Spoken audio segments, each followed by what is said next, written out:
The Chicago Bears got a lot of news ahead of the Week 15 matchup against the Minnesota Vikings. Some not good for Caleb Williams, some not good for the morale of the franchise, but some good news for the future as the Chicago Bears have a change on the offensive line from a starter's perspective, along with bringing back an old friend to the 53-man roster to hopefully get things moving. And the Bears have officially been eliminated from the playoffs after the Commanders win during Week 15. Just a big sad overall, but I'm going to go through it all today for you guys. But hello, everyone, and welcome back to this episode of Just Another Year Chicago Bears.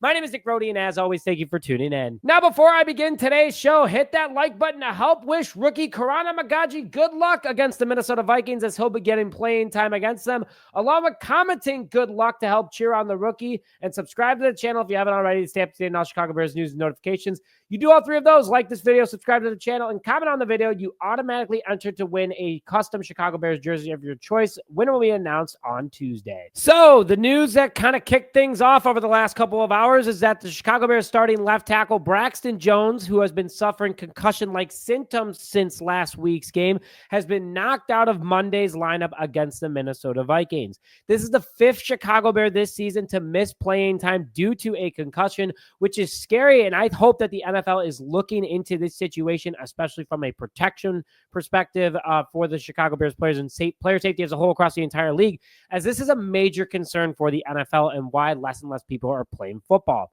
And the Bears are losing Braxton Jones, who's the best left tackle on the roster at the moment. The 6'5", 310-pound, 25-year-old is in his third year with the Chicago Bears and has a 76.3 overall grade, 21st out of 133 tackles according to PFF. He has a pass block grade of 80, which is 22nd out of those 133 tackles, and a run block grade of 69.1, which is 39th out of those 133 tackles.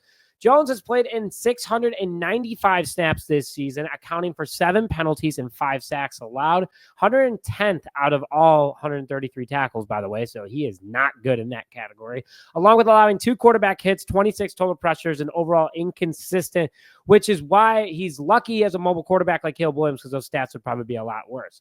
Jones is serviceable, as some would say, but I think we can all agree he is not elite, and the Bears should address this position, whether it be in free agency or through the draft. But with this, it opens the door for rookie Kiran Amegadjie, the former third-round pick. So the Chicagoland kid from Hinsdale gets his opportunity. The third-round pick this past year for the Chicago Bears and Kiran Amegadjie is going to be padded and good to go this Sunday again, or Monday night against the Minnesota Vikings.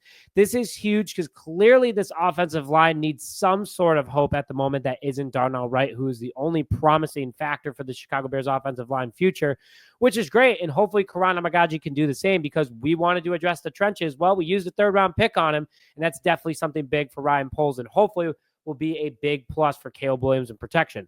6'5", 318 pounds. He is a big tackle and easily fits in right away.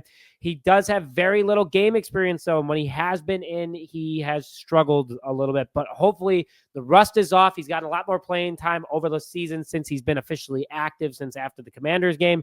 And on top of it, too, he has a lot of potential. He was one of the best tackles in the NCAA, according to PFF, during his time in the NCAA, which in his last year in college, he scored an 89.2 overall grade, a run block of 87.9, a pass block of 80, and a zone grade of 87.8. Dude clearly has a lot of talent. In the last 2 seasons in college, he had played in 14 games over 900 snaps, only allowing 9 hurries, 1 quarterback hit, and 0 quarterback sacks. Honestly, I'm excited for this kid. I'm excited for the Bears to give him some playing opportunity. He has seen game action this year, has struggled against the Commanders, but since then, he has been decently solid for the minimum of 25 snaps that he has been on the field. So hopefully this game gives him an opportunity to get some true NFL experience. The Bears are already eliminated from the playoffs. Just throw the guys out there that need some playing experience, see what they got, see what you guys need to coach, and also for your next head coach to be able to go out and get a proper staff in order to help train these guys to be ready to go for next year. Now, before I get more into today's show, I would like to thank today's sponsor, Authentico Organic Tequila. 100% USDA certified organic and no additives. It's Chicago-based startup and family-owned, is made in Guadalajara, Mexico, and keeps up with some of the top tequilas on the market. Make sure that you go and get Authentico today through the link in the description for your Palomas, ranch water, and margaritas.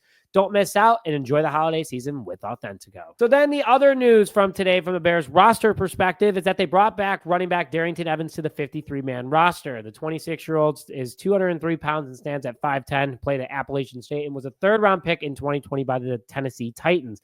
He was the 2019 Sun Belt Offensive Player of the Year, and this guy absolutely ripped it up, and hopefully he brings it to the Chicago Bears this Monday night against the Vikings. In total, during his time in college, he had 2,884 rushing yards, back-to-back years of over 1,200-plus rushing yards, 6.0 yard per carry average, 25 touchdowns in his first 3 years, 18 of them in his final year, which is absolutely insane. And he's played for the Titans, the Bears, the Colts, the Bills, and the Bears again. And in his career, he has over 275 rushing yards, a 3.4 yard per carry average, and 1 touchdown. Evans has not been given enough chances in the NFL. Talking to him on the show a couple of times, he's been waiting for his opportunity. He could get it this Monday night against the Minnesota Vikings. When on the field, he gets the job done, and he does it well. He's fast, he can catch, he can block, and could be dangerous for the running back for this Bears squad now that Rashawn Johnson has been ruled out again, also with a concussion injury. So excited to see what Darrynton brings to the table, and I hope you guys are cheering him on as well. Quickly, my thoughts for this upcoming game: just play. Get the job done, progress, try new plays, get things going. You're eliminated from the playoffs. You have nothing to lose anymore. And honestly, the Bears are probably going to lose out at this point because of the fact that this team is going to get a good draft pick. They're already at 9 at the moment. We need offensive line help. We need defensive line help. We need edge help. We need a lot of help on this roster. Expect the Bears to lose out at this point, but I'm hoping for a competitive game. And if you win any more games this year, I hope that Chicago does it against Green Bay. But I'm excited to see what they do against the Minnesota Vikings, maybe upset them and make these things a little bit more interesting. But the world is going to be watching the Bears as they can make a lot of noise and especially mix up that playoff hunt for the NFC a little bit more, especially if they beat the Minnesota Vikings. But bear down, baby. I know that it's a tough time to be a Chicago Bears fan right now, and things are getting better, guys. We've seen progression out of the younger guys. We are getting a new head coach next year. We are making the right changes at firing guys in the middle of the season, making sure that there's a lot of cap. There's a lot of things that are going on for the Chicago Bears team. And I'm hoping that these changes do make a very big difference for especially Caleb Williams, who's progressing in the future of this franchise. But at the end of the day, expect this team to not be winning a lot more ball games at the end of the stretch. Unfortunately, it's a upset season for a lot of people. There was high expectations, especially coming from myself. And I know a lot of you guys did too. But at the end of the day, we are Chicago Bears fans. Things will get better. Things get worse before they get better. And I said that last week. So the San Francisco 49ers game was as low as we can go. And it's only up from here.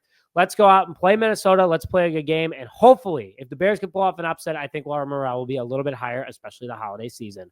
But I want to hear from you guys. As always, make sure you put your thoughts in the comment section below. Like this video if you haven't already. And please subscribe to the channel as we're almost about to hit 22,000. And we will have our live stream tomorrow night for Minnesota Vikings versus Chicago Bears. So don't miss out. But with that, thank you as always for tuning in this episode of Just Another Year Chicago Bears. My name is Nick Brody. And as always, bear down, baby.